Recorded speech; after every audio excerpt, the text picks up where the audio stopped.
가시나무. 우리 전에는 한 남자 목사님이 나와서 우리 찬양하는 소리를 들었는데, 오늘은 색소폰 연주로 또 이렇게 함께 들으니까는, 또 가사 내용을 묵상하면서 들으니까는 또 큰 은혜가 됩니다. 저와 여러분 속에는 너무나 가시가 많아서 주님이 쉴 수가 없다, 이런 고백이 나올 텐데, 정말 우리 속에 어떤 어려움이 있어도 정말 하나님 앞에 영광 돌리는 믿음의 사람이 되어지기를 간절히 소망합니다. 이렇게 무더운 날 하나님 앞에 예배드리러 나온 우리 사랑하는 우리 그리스도인들에게 하나님께서 주시는 평안, 그리고 은혜, 긍휼하심, 이것이 충만하게 임하기를 간절히 소망합니다. 지난주에도 골로새서 2장 말씀을 봤는데, 오늘은 골로새서 3장에 있는 말씀을 우리 함께 교독을 했습니다. 오늘 본문에서는 예수 그리스도와 연합한 성도가 더 이상 이 세상의 것을 추구하지 말고 위의 것을 추구해야 된다라는 그리스도인이 삶의 방향을 제시해주고 있습니다. 1절 상반절 말씀 한번 봅시다. 1절 상반절에 보면은 그러므로 너희가 그리스도와 함께 다시 살리심을 받았으면 위의 것을 찾으라 말씀하고 있습니다. 여기서 너희가는 저와 우리 사랑하는 여러분들 말합니다.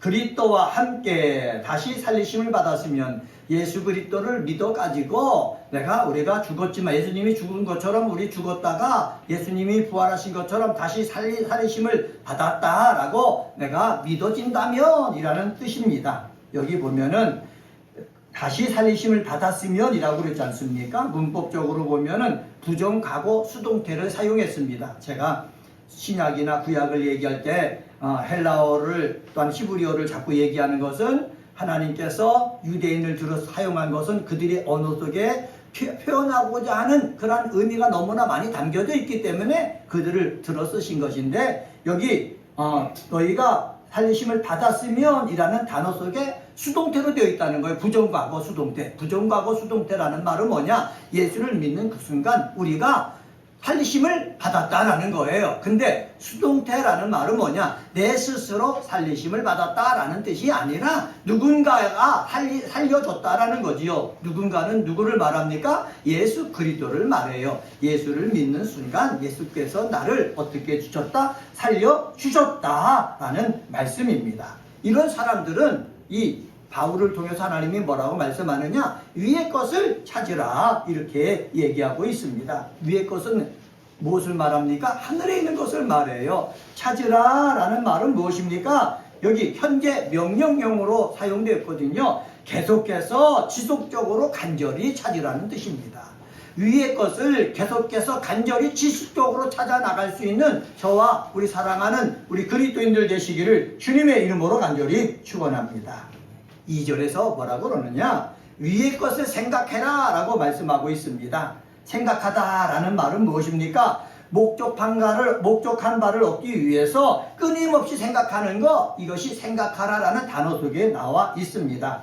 근데 생각하라 라는 단어 속에는 어떻게 되어 있느냐? 현재 능동태 명령형으로 되어 있습니다. 여기 능동태라는 것은 무엇입니까? 내가 스스로 하는 거예요. 아까 받았으면은 수동태입니다. 근데 여기는 능동태로 되어 있어요. 내가 스스로 자꾸 위의 것을 생각해야 된다라는 말씀입니다. 험한 세상의 쾌락과 정말 더러운 것과 마귀의 유혹과 세상에 힘 있는 자들이 우리를 미혹해서 자꾸 자기와 같은 하나님으로부터 심판받을 수 없는 존재가 되도록 그렇게 이끌어 나가는데, 그 가운데서 우리는 위의 것을 내 스스로 간절히 계속해서 찾고 생각해야 된다라고 말씀하고 있는 것입니다. 이러한 말씀을 가지고 오늘은 위의 것을 생각하고 구하는 그리스도인이 되라, 이런 제목으로 말씀을 전하겠습니다. 한번 따라서 해봅시다. 위의 것을 생각하고 구하는 그리스도인이 되라. 네, 그렇습니다. 목사가 됐잖아요. 목사가 되는 순간 제 성경 읽기, 기도하기 끝난 것이 아닙니다. 계속해서 간절히 위의 것, 하늘에 있는 것을 어떻게 해요? 생각하고 구하는 그리스도인이 되어야 된다는 것입니다.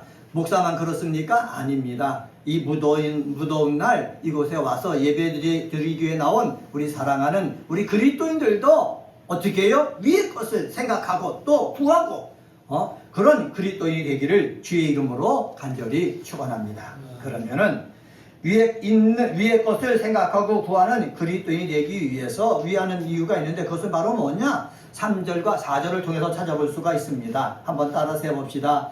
예수 그리스도의 재림시 예수와 함께하기 위해 우리는 예수를 믿는 순간 다시 살리심을 받았다고 그랬습니다. 근데 살리심 받은 육체는 이 세상에 계속 있는 거예요. 이 세상은요, 세상의 권력자가 주관하고 있어요.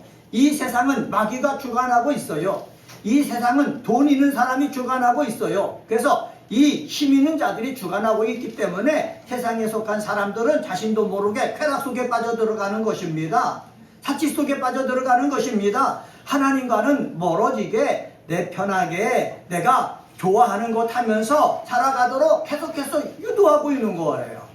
우리나라에도요, 이전에는 마약 같은 것이 별로 없었습니다. 근데 은밀히 마약이 들어와 가지고 많은 사람들이 마약을 접하고 있다는 거예요. 왜? 약을 조금 먹으면 평안해지고 약을 조금 먹으면은 생각 속에서 즐거움과 쾌락이 막 솟아나니까는 그 속에 빠져들고 있다는 것입니다. 이 세상은 이렇게 우리를 유혹하고 있는 거예요. 근데 왜 유혹 속에 이 예수를 믿는다고 하는 그리스도인들이 자꾸 넘어가는 것입니까? 그것은 바로 뭐냐? 나는 예수로부터 새 생명을 받은 몸이다 라는 확신이 없기 때문에 그렇습니다. 3절 말씀 한번 봅시다.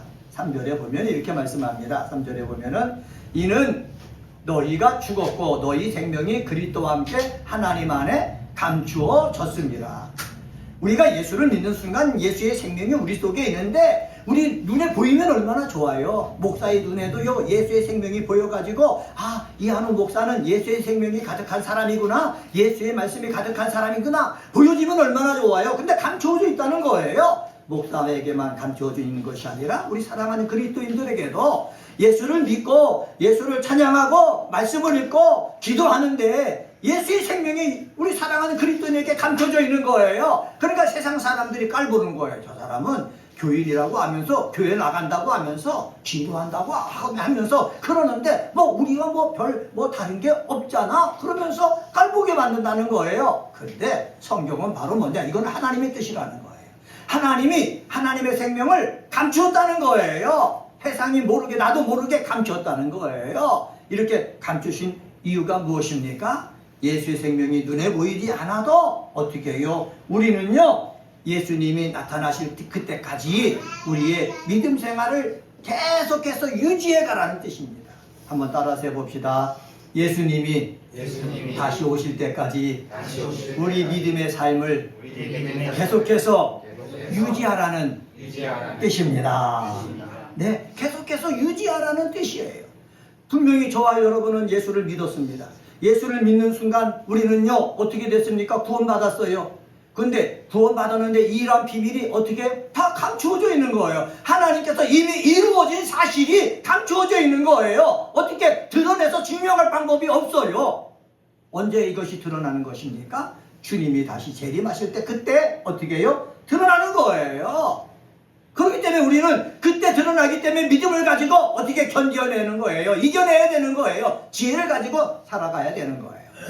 예를 들면은 지금은 이렇게 무더운 여름철이지만은 엄동설 안에 나무를 보세요. 나무를 보면 엉성한 가지만 남아있지 않습니까? 왜 가지만 있습니까? 물이 없어요. 그래서 나무 자체가 살기 위해서 물을 조금만 내가 얻을 수 있기 때문에 위로 보내는 것들을 끄는 거예요. 그러니까는 나뭇잎도 말라지고 가지도 말라가지고 죽은 것처럼 보이죠. 그런데 봄이 오잖아요. 봄이 되잖아요. 이 나무가 이 땅에 물이 흐르는 것을 알고 물을 갖다가 뽑아내면은 어떻게 해요? 그때서부터 나무가 다시 살아나는 거예요. 새싹이 돋는 거예요. 이파리가 나는 거예요. 열매가 맺히는 거예요. 이와 똑같다는 것이죠. 우리가 지금은 이게 말라버린 그런 사람처럼 보이지만 우리에게 생명이 있기 때문에 주님이 다시 오실 그때가 되면은 우리 속에 있는 생명이 살아나가지고 우리는 분명히 하나님의 사람이다 라는 것을 밝히 드러내 보일 수 있다는 사실입니다. 이것을 우리는 알아야 되는 거예요. 이것을 아는 사람들은 어떻게 합니까? 위의 것을 찾는 삶을 살아야 되는 거예요. 예수님이 심판 때에 우리가 부끄러운 모습으로 심판대에 서지 않고 예수님이 심판하실 때에 교회에 왔지만은 내가 지옥으로 가는 사람이 아니라 예수님이 심판하실 때에 나를 분명히 은혜의 자리로, 생명의 자리로, 복된 자리로 인도해 주실 것이라는 그 확신을 가지고 그때 예수님께서 누리는 그 영광을 함께 누리기 위해서 우리는 지금 오늘 이 순간에도 위의 것을 찾는 믿음의 사람이 되어야 될 줄 믿습니다. 두 번째로요, 5절에서 6절을 통해서 찾아볼 수 있는데 위의 것을 우리가 계속해서 생각하고 구하는 그리스도인이 되려면은 하나님이 진노하시는 악한 행위를 벗어버리기 위해서 그렇습니다. 한번 따라서 해봅시다. 하나님이 진노하시는 악한 행위를 버리기 위해서 우리가 위의 것을 생각하고 구해야 될 이유가 있어요. 그것은 바로 뭐냐? 하나님이 악한 행위를 싫어하신다는 거예요. 하나님이 싫어하시는 것을 우리가 계속해서 가지고 있을 필요가 없다는 거예요. 아담이 죄를 범했습니다. 불순종했어요. 하나님의 말씀에 불순종했어요. 그래서 에덴 동산에서 쫓겨났습니다. 그때 죽음이 왔죠. 에덴 동산에 쫓겨나면서 남자들이 일을 할 때에 가시와 엉겅퀴가 나와서 삶의 아름다운 열매 맺는 것을 방해하게 되어 있습니다. 여자들이 아기를 낳을 때 해산하는 수고를 하게 되어 있어요. 해산하는 수고는 키울 때 키우면서 계속해서 고생한다는 얘기거든요. 이거는 다 죄 때문에 온 것입니다. 하나님이 진노하셨기 때문에 죄가 우리 사람 속에 머무고 있다는 사실입니다. 여기서 하나님이 진노라고 하시지 않습니까? 이 진노가요, 그냥 없어지는 것이 아니거든요. 진노가 계속해서 머무르기 때문에 이 진노에서부터 우리가 벗어나려면은 우리 예수를 믿는 그리스도인, 하나님을 아버지라 부르는 사람들은 하나님이 진노하시는 그 악한 행위를 내 속에서 자꾸 빼내야 되는 것입니다. 왜요? 우리 속에는 죄가 있기 때문에. 아담이 범죄한 순간 죄가 머무르는 것처럼 목사에게도 죄가 머물고 있고 장로님에게도 죄가 머물고 있고 권사님에게도 죄가 머물고 있고 우리 평신도에게도 죄가 머물고 있고 죄가 다 머물고 있는 거예요. 10년, 20년, 30년, 40년 내가 믿었어도 다 사람에게는 뭐가 머물고 있다? 죄가 머물고 있는 거예요. 죄가 머물고 있는데 우리가 왜 주일마다 나와서 죄를 고백하고 참여해야 되는 것입니까? 머물고 있는 죄를 하나 뽑아내는 거예요. 하나님, 지난주에 내가 잘못했다고 용서해달라고 참회했는데 나도 또 말실수, 행동에 실수를 했습니다. 오늘 이 시간 와서 또 뽑아내길 원합니다. 예수님께서 십자가에 달려 흘리신 그 보혈로 내 죄를 깨끗하게 씻어 주시옵소서. 우리는 주일마다 와서 내 속에 하나님께서 진노하시는 이 악한 행위를 계속해서 끄집어서 자꾸 버려야 되는 거예요. 한번 따라서 해봅시다. 내 속에 있는 악한 것을 끄집어내자. 네, 끄집어내야 되는 거예요. 그래서 예수님이 십자가에 못 박혀 죽으셨던 것처럼 그러한 것들을 어떻게 해요? 십자가에 못 박아 버려야 되는 것입니다. 5절 하반절에 보면은 성도가 끄집어야 될 그러한 죄에 대해서 5가지를 말하고 있어요. 거기 보면은 음란, 부정, 사욕, 악한 정욕, 탐심이라고 그랬거든요.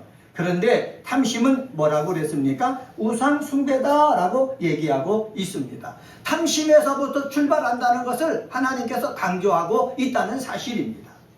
이성에 대한 탐심의 발현에서 음란과 악한 정욕이 생겨난 것이고 돈에 대한 탐심의 발현에서 부정과 사욕이 생겨난 것입니다. 그래서 우리가 자꾸 끄집어내야 될 것이 있는데 그것은 바로 뭐라고요? 탐심이다. 하나님께서 자신에게 주신 것에 만족할 줄 모르고 다른 것을 탐하는 탐심은 모든 죄악의 뿌리가 된다라는 것을 우리는 기억을 해야 됩니다. 탐심이 마음속에 자리 잡게 되잖아요. 그러면 하나님 대신 탐심이 그 사람의 주인이 되는 거예요. 그런데 탐심을 버리고 하나님이 내 마음속에 자리 잡게 되면은 내가 탐심을 버리고 하나님의 사람이 되는 거예요. 내가 꽃피는 교회에 나와서 예배드리는 우리 그리스도인들은 여러분 마음의 중심에 탐심이 자리 잡고 있는 것이 아니라 하나님이 자리 잡고 계시는 믿음의 사람 되시기를 주의 이름으로 간절히 축원합니다. 탐심이 자리 잡고 있는 사람은 돈이 우상이 되는 거예요. 탐심이 자리 잡고 있는 사람은 육체의 쾌락이 우상이 되는 거예요. 명예가 우상이 되는 거예요. 교회 나온다고 해서 다 하나님이 그 마음의 중심이 있다고 생각하십니까? 그런 분 없지요. 유대인들을 보면 알 수가 있어요. 유대인들은 남자면 나면서부터 8일 만에 할례를 받습니다. 그리고 율법을 외웁니다. 그리고 기도합니다. 예배 드립니다. 11조를 합니다. 1년에 3번 꼭 절기를 지킵니다. 그리고 하루에 4번씩 기도합니다. 그런데 그렇게 겉모양, 경건의 모양은 있는데 그 속에 뭐가 있어요? 탐심이 있기 때문에 경건의 능력이 없는 거예요. 우리들도요, 이 탐심에서 벗어나는 사람이 되어질 때에 뭐가 된다? 경건의 능력이 있는 사람이 되는 거예요. 선한 사마리아 비유 여러분 잘 아시잖아요. 제사장, 서기관, 바리새인 다 필요 없어요. 경건의 모양만 있었지만은 속에 탐심이 있기 때문에 자기 것을 가지고 그 사람을 도와주지 못하잖아요. 그런데 사마리아는 보세요. 제사장이 아닙니다. 서기관이 아닙니다. 바리새인이 아닙니다. 그런데 자기 것을 가지고 그 사람을 도와주잖아요. 내 속에 하나님이 있어야 된다. 하나님 경외함이 있어야 된다. 이러한 믿음의 사람이 되시기를 주의 이름으로 간절히 축원합니다. 그래서 내 속에 자꾸 탐심이 일어날 때에 우리는 하나 위에 있는 것을 생각하고 내가 구해야 되는 거예요. 그래서 탐심을 어떻게 끄집어내야 된다. 왜? 하나님 보실 때 우상 숭배고 악한 행위이기 때문이다. 이것을 자꾸 내가 어떻게 해요? 주장해야 되는 것입니다. 한번 따라서 해봅시다. 내 속에 있는 탐심을 버립시다. 내 속에 있는 탐심을 자꾸 내가 버리려고 해야지 버려지는 것이지 내가 가지고 있으면 버려지지 않습니다.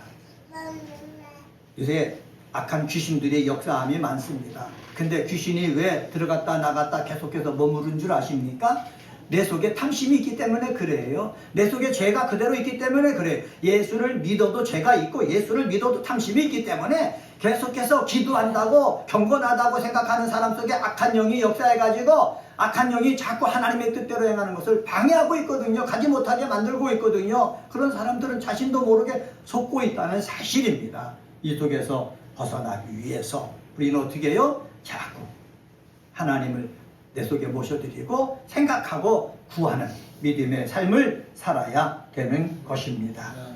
6절 말씀 한번 봅시다. 성경의 6절 말씀 보면 이렇게 되어 있습니다. 6절에 이것들로 말미암아 하나님의 진노가 임하느니라 이렇게 되어 있죠. 성경에 보면 하나님의 진노 앞에 조그만 글자로 일이라고 써 있습니다. 성경 보면은 거기 일을 찾아보면은 이렇게 되어 있습니다. 어떤 사본에 진노가 아래 순종하지 아니하는 자들에게 있을 이렇게라고 얘기하고 있습니다. 하나님의 진노는 하나님 말씀에 대해서 불순종하는 사람들에게 임한다라는 뜻입니다.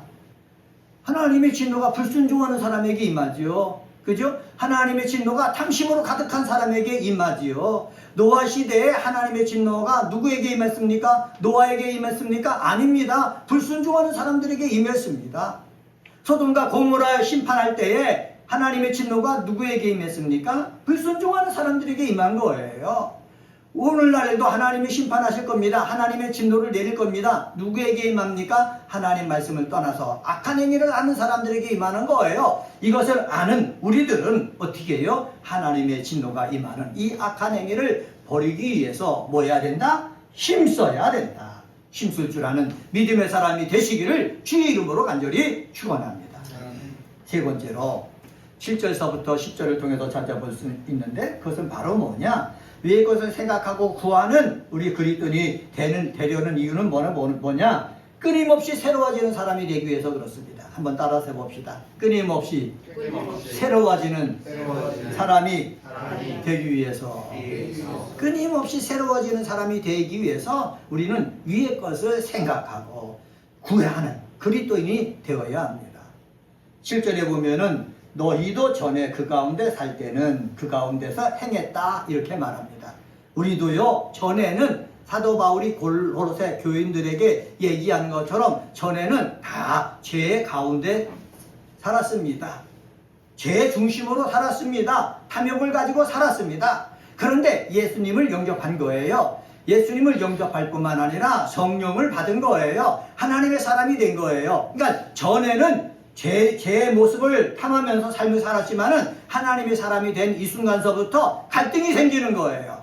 아, 돈을 벌 때 이렇게 하면 안 되고 내 육체의 쾌락을 누릴 때도 이렇게 하면 안 되는구나. 이렇게 하면 하나님이 싫어하시는구나. 하나님의 진노가 머무는구나. 이렇게 갈등이 생긴다는 거죠. 갈등에서 어떻게 내가 벗어나기 위해서 이제는 내가 부단히 노력한다는 거예요. 뭘 위해서? 하나님의 진노에서 벗어나는 그러한 그리스도인이 되기 위해서 어떻게 해요? 노력한다는 거예요. 한번 따라서 해봅시다. 끊임없이 새로워지는 사람. 네, 그렇습니다. 끊임없이 새로워지는 사람이 되기 위해서 우리는 힘써야 되는 거예요. 그래서 기도하는 거예요. 그래서 찬양하는 거예요. 그래서 봉사도 하는 거예요. 내가 끊임없이 새로워져야 된다. 그것이 내가 살아있는 존재의 이유입니다. 목사도 끊임없이 새로워져야 되는 거예요. 옛날에 저도요, 이 말씀을 준비했지만은 옛날에 했던 것 같고 저는 하지 않습니다. 주석서를 월요일서부터 계속해서 매일마다 주석서를 먼저 읽고 공부합니다. 헬라어를 공부합니다. 이 뜻이 무엇인지 다시 찾아봅니다. 그리고 그 주석서의 해설을 어떻게 했는지 살펴봅니다. 그리고 이 말씀을 통해서 나에게 주시는 은혜가 무언가, 나에게 주시는 말씀이 무엇인가 찾습니다. 그리고 우리 그리스도인들에게, 오늘 예배드리러 나온 우리 그리스도인들에게 주시고자 하는 하나님의 메시지가 무엇인가 찾습니다. 그래가지고요, 우리 설교 시간에 선포하는 것입니다. 목사도요, 끊임없이 새로워지려고 해야 되는 거예요. 그래야 기도가 살아있고 말씀을 읽는 모습이 살고 말씀을 묵상하는 모습이 살아있고 메시지가 달라지고 삶이 달라지는 거예요. 목사만 그렇습니까? 저는 우리 그리스도인들에게 부탁합니다. 끊임없이 새로워지기 위해서 우리 그리스도인들도 애써야 되는 거예요. 우리 대표 기도하시는 분 얼마나 잘하시는지 저는 정말로 남들한테 칭찬하고 싶어요. 다른 교회한테도 얘기하고 싶어요. 기도 내용이 너무나 좋아요. 정말 제가 감동이 돼요. 하나님 앞에 영광이 될 것이에요. 내가 그런데 기도하는 것이 옛날이나 지금이나 똑같아서는 안 돼요. 조금씩 어떻게 새로워지고 발전해 나가는 그리스도인이 되어야 될 줄 믿습니다. 기도도 마찬가지예요. 이전에는 내 욕심, 내 뜻만 이루어지기 위해서 기도했어요. 이거는 탐심의 기도예요. 그런데 주님이 내 안에 계시면 탐심의 기도에서 벗어나는 거예요. 하나님의 뜻이 무엇인지 찾는 거예요. 하나님이 기뻐하시는 것이 무엇인지 찾는 거예요. 그래서 나에게는 손해가 오더라도 나에게는 아픔이 있어도 하나님이 기뻐하는 일이라면 아멘, 내가 그 길을 가겠습니다 하면서 가는 거예요. 이것이 새로워지는 거예요. 이렇게 새로워질 때 우리는 그리스도를 닮아가는 거예요. 그리스도의 정화에 점점 다다르게 된다는 사실을 우리는 뭐 해야 되는 것입니까? 기억해야 되는 것입니다. 오늘 성경에 보면은 벗어버리고 라는 단어가 2번 나옵니다. 2번 나오는데 8절에서도 벗어버리라, 9절에서도 그 행위를 벗어버리라 라고 말씀하고 있거든요. 벗어버린다 라는 말은 뭐냐? 내가 나를 봤을 때 옷을 묻었구나 라면은 그 옷 묻은 거 그대로 입지 말고 벗어버리라는 거예요. 벗어버리는 이유가 무엇입니까? 내가 하나님 보실 때 새로워지기 위해서 벗어버리는 거예요. 우리 속에 죄악된 그러한 것이 입었다면은 벗어버릴 줄 아는 믿음의 사람이 되시기를 주의 이름으로 간절히 축원합니다. 10절 상반절에 뭐라고 말씀합니까? 하나님은 사도 바울을 통해서 새 사람을 입었으니라고 얘기해요. 내 속에 정말 누추한 옷, 더러운 옷, 냄새나는 옷, 썩어가는 옷 내가 입고 있었지만은 우리는 새 사람을 입었기 때문에 이 옷이 맞지 않다. 그러니까는 어떻게 벗어버리자 라고 말씀하는 것입니다. 예수 그리스도로 옷 입자 라고 말씀하는 것입니다. 여러분, 예수 그리스도로 옷 입을 때 우리는 날마다 새로워지는 것입니다. 누구든지 그리스도 안에 있으면 뭐라고요? 새로운 피조물이라고 그랬어요. 예수 안에 여러분 늘 새로운 그러한 믿음의 사람이 되시기를 주의 이름으로 간절히 축원합니다. 10절 하반절에 보면은 이렇게 말씀합니다. 10절은 같이 한번 읽습니다. 시작. 새 사람을 입었으니 이는 자기를 창조하신 이의 형상을 따라 지식에까지 새롭게 하심을 입은 자니라. 새 사람을 입었다. 자기를 창조하신 이의 형상을 따라, 하나님의 형상을 따라 어디까지? 이제는 지식에까지 새롭게 하심을 입었다는 거예요. 지식에까지 새롭게 하심을 입는 우리 사랑하는 은혜가 꽃피는 교회 그리스도인들 되시기를 주의 이름으로 간절히 축원합니다.